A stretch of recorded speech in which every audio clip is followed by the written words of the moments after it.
Yo, what's up guys? Welcome back to the channel. I thought I'd do something a little bit different. I haven't really got a lot of personal things out there on this channel regarding obviously favourites and whatnot. I know I've done this channel as like a recap to my MCU experience, but yeah, I guess I thought I'd just do this tier maker. Now, straight away, the last one, turn this shit off. I'm not gonna put a single movie in that. Like, there's not a single one of the movies that sorry, I'm pretty high right now, but there's not a single one of the movies that I would say is so bad that I wouldn't want to watch it.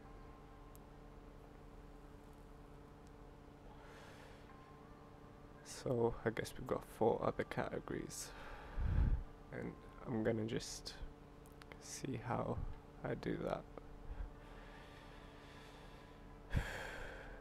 Incredibly high, but I feel like this is gonna make it better. I'm just gonna get it done now, straight away. You know, that's gonna be cinema. That's gonna be cinema. That's gonna be cinema. And that has to be cinema. Now those 4 are just the top, like the very best that you can get. Winter Soldier, I still think, outdoes a lot of movies, even now, solo movies that have come out. I feel like Winter Soldier was a lot better story-wise, pace-wise. It was just always like it was sort of like an act 3 all the way throughout. But and then the other Avengers movies, just amazing. And now, obviously, the least likely, I would say, Thor, purely because of it was the final act. It was so, it didn't really mean anything. You know how MCU final acts usually tie into how the hero has managed to do this one specific thing to help him win, but in the Dark World it was all sort of bland and generic. So for that reason, it's gonna go straight in there, along with, I don't know, again, they're all so good. I really liked Hulk. I know a lot of people would throw that in the lower categories, and I think I'm gonna throw in the other Thor, the first one. Now the thing I liked about these 2 Thors was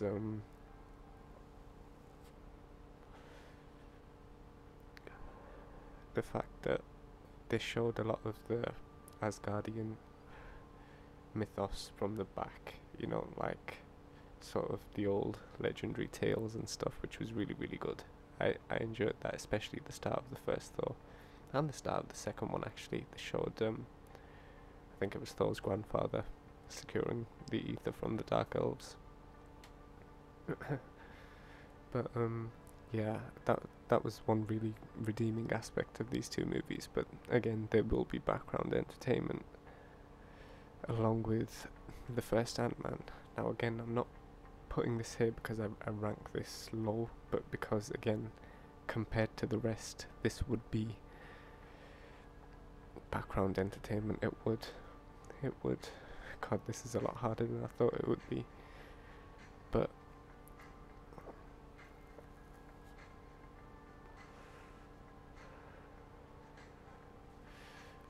I guess,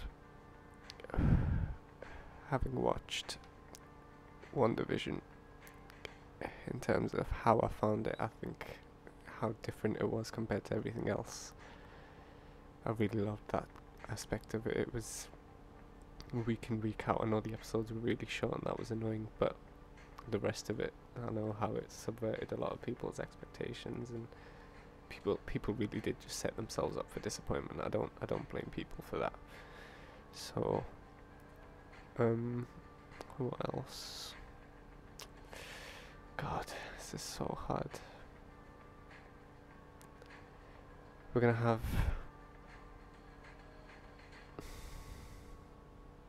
Are we missing Iron Man 1?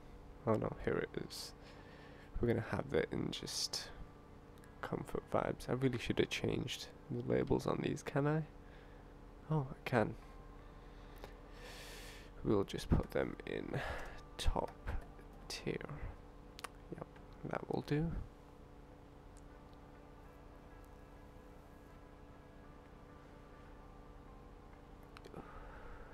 Yeah, I'm just getting higher as this progresses, so just bear with me. Again, I'm just looking through every time I see a little icon, I'm just imagining myself watching that movie. Now, you know what, I'm going to feel really bad for this, but Far From Home I'm going to put in background entertainment. I love Spider-Man, he's one of my favourites, and I just think the MCU isn't doing him justice. I've spoken about this in previous videos that I've done really early on when I first started my channel. Yeah, for that reason, it was just mostly his link to Tony. I really didn't want him coming in to be saved by Tony. I know it ties into the MCU version, but again, the fact that they followed it on to Far From Home was just annoying. Again, I'm going to change this from meh to amazing. Okay, because I feel like a meh doesn't do it justice, because I really do enjoy these movies. Again, Black Panther we're going to put in top tier because, well, rest in peace Chadwick, first off. But I saw this 6 times in the cinema, in IMAX twice, and yeah, again, it was just an amazing movie, and even watching it back, it does make you emotional watching it, and I really can't wait for the next one. But yeah, rest in peace Chadwick.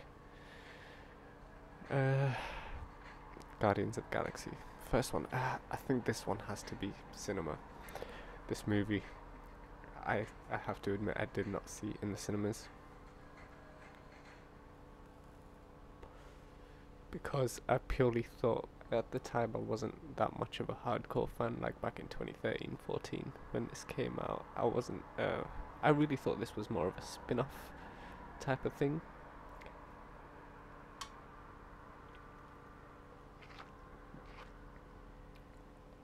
Which is why I didn't watch it. But yeah, it made me cry a good couple of times, especially the We Are Groot, and then especially right at the end, the holding hands and Rocket's hand holding Drax's big finger. It was good. It was a really good movie, and I hate myself for not going to see it in the cinemas when I had the chance.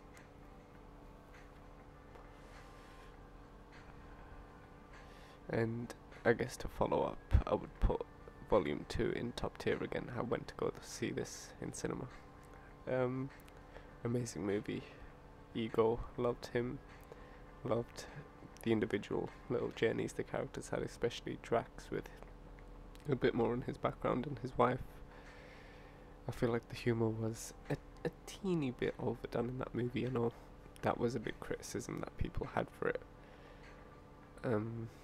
But yeah, aside from that, top tier movie, as it happens to be. Captain America, top tier.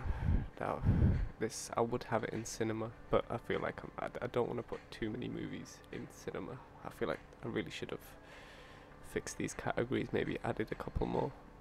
But one of my favourite movies, it would be top 5 in my usual list. I would choose to watch the first Avenger over most of the MCU movies. If there was 2 on separate channels, I would most likely watch the first Avenger. It's just a really good movie, and it's kind of what made Captain America my favourite hero, which is now I mean, growing up, it used to be Spider-Man. I mean, you were either Marvel or DC. It was either Batman or Spider-Man. I was Spider-Man until the MCU kicked off and I saw the first Avenger, and it immediately became Captain America after that.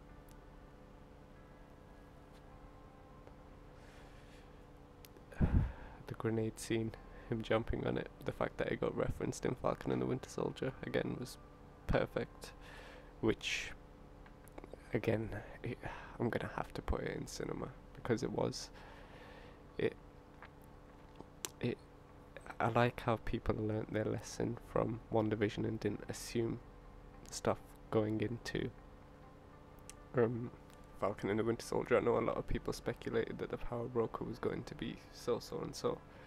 I know a lot of people now think Sharon was a Skrull, which is a whole other thing. I know we had Skrulls show up at the end of WandaVision.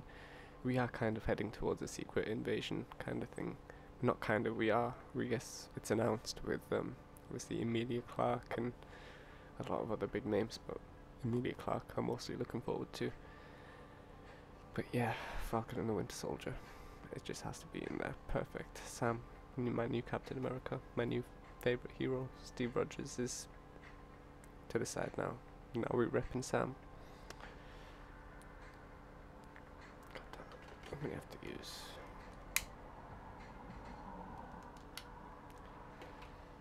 Okay, whereabouts are we? Okay, we've still got a lot.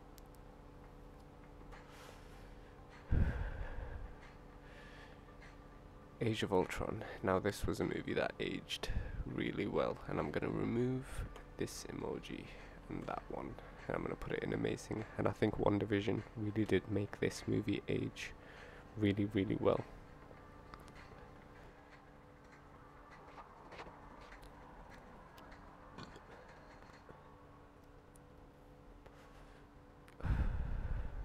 And yeah, Age of Ultron, I think when it came out, I did go see it in cinemas, and I don't know, I did rate it very highly until, you know, on Twitter and stuff, it was really, a lot of people hated it online, and I really didn't see the reason. That didn't make it bad for me. I continued liking it, but I think until WandaVision, no one really truly appreciated it, especially with Wanda's whole thing playing out the way it did. And yeah, it was a really good movie with a lot of amazing moments, along with Doctor Strange. Now I'm gonna put this again in amazing. I feel like as a movie it could have gone a lot better, but there's only so much they could have done, seeing as though this was the first time we were getting sort of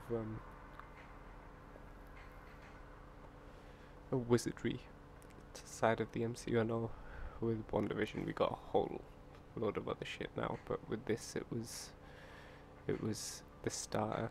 We got to learn more about. I really wish they hadn't killed off the Ancient One, which we ended up seeing again in Endgame anyway, even if it was a past version. And she knew exactly what the current Avengers were up to, which I guess, being the Ancient One, I guess she always is floating about her spirit.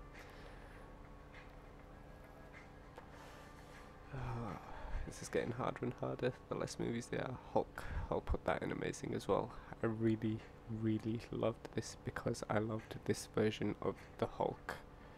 I'm not going to say Bruce Banner because as amazing as Edward Norton was, I really prefer Mark Ruffalo. He really does suit the MCU's dynamic, and along with all the other characters, and I really do love Mark Ruffalo himself, so maybe I'm being biased, but that aside, the Hulk in this Incredible Hulk movie was amazing, especially the roaring and everything. It was just on point. So yeah, I really wish we got to see more of an explosive Hulk further on in the MCU, like we did in Ragnarok as well. But now moving forward with Professor Hulk and now with She-Hulk coming in, I'm not sure how they're gonna play about with Bruce. I'm really excited to see She-Hulk. I wonder how they're gonna do that. So yeah, that was Hulk. That's gone.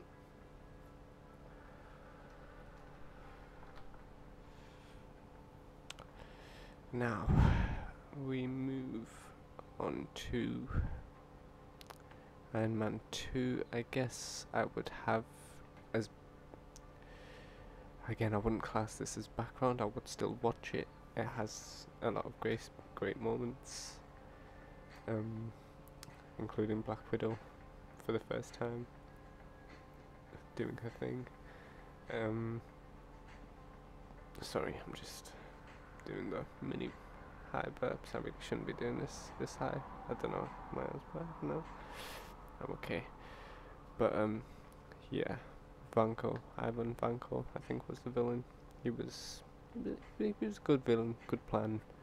But again, the story aspect side was a little bit too tame and bland, I guess some people would say.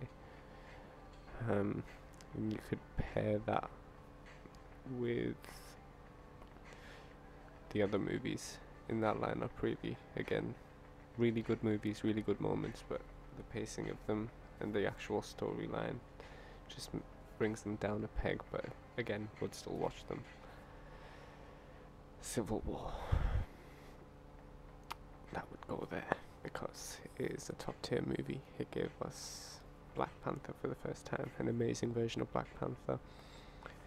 It gave us Spider-Man for the first time. It was just an amazing movie, and I know a lot of people said it was Avengers 2.5 because a lot of the Avengers were in there, but I don't really see it as that. You can't think of it as that. It was a Captain America movie. It was centered around Captain America, and it ended with Captain America.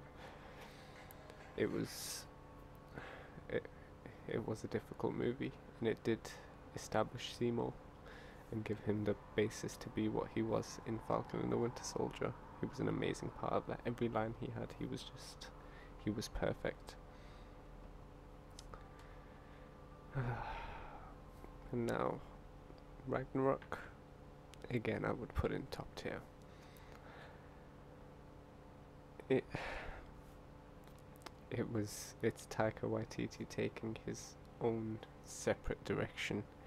I guess everyone else in the MCU, they have their own way of keeping it grounded and tame, but with Taika, there's no limits. He took it off to a whole new level, give it that Guardians vibe, sort of like James Gunn does.